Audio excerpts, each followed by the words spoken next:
Black Widow spider cookies, mamas and little babies.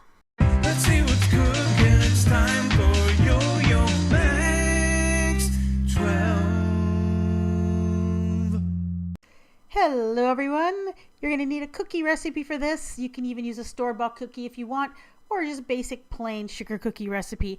I'm actually making my chocolate chip cookie recipe, but I'm not going to put the chocolate chips in. So I have a nice plain flat surface. The recipe for these cookies will be in the description box below. It's actually the same recipe that I use when I make my rainbow chocolate chip cookies, except with no chocolate chips. Then you can put your dough on a cookie sheet, bake at 350 degrees until they are light brown on the bottom. And then for the larger spiders, you're going to allow those cookies to cool completely. Now to make the large spiders, I attached 2 candies to the cooled cookie with a little bit of melted chocolate. I used 2 sizes of candies. The small ones are actually M&Ms, and the larger ones are candies called Junior Caramels. You can use any kind of round chocolate covered candy you want for this. See what you have available locally. You could also use malt balls or Maltesers or even little Raisinets.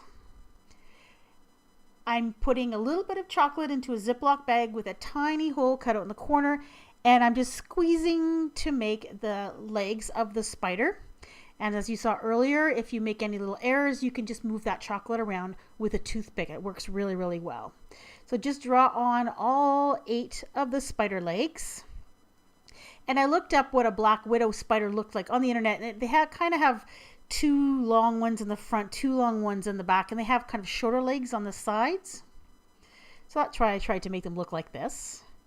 And then of course, what makes this a Black Widow spider is the hourglass red marking on its abdomen.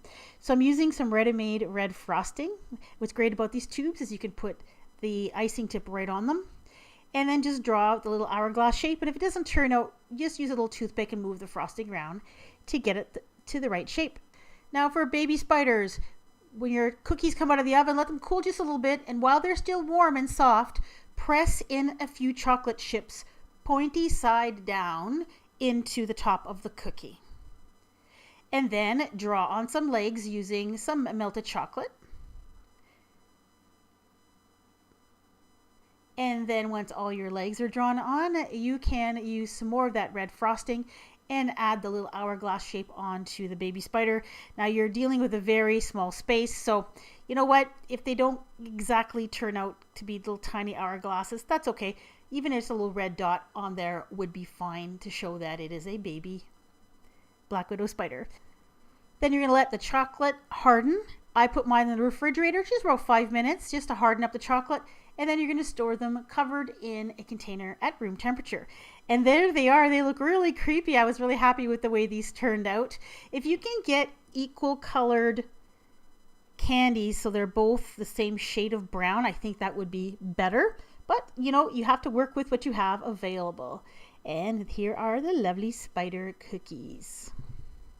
Now spider themed treats are a lot of fun around Halloween time, and I've done a few already on my channel, including some spider pizza, a spider cupcake, some spider web deviled eggs with a little black olive spider on top, and some other little spider cookies. These ones use miniature Reese's peanut butter cups, and these are a little bit more funny than scary.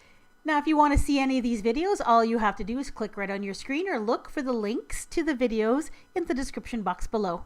Goodbye.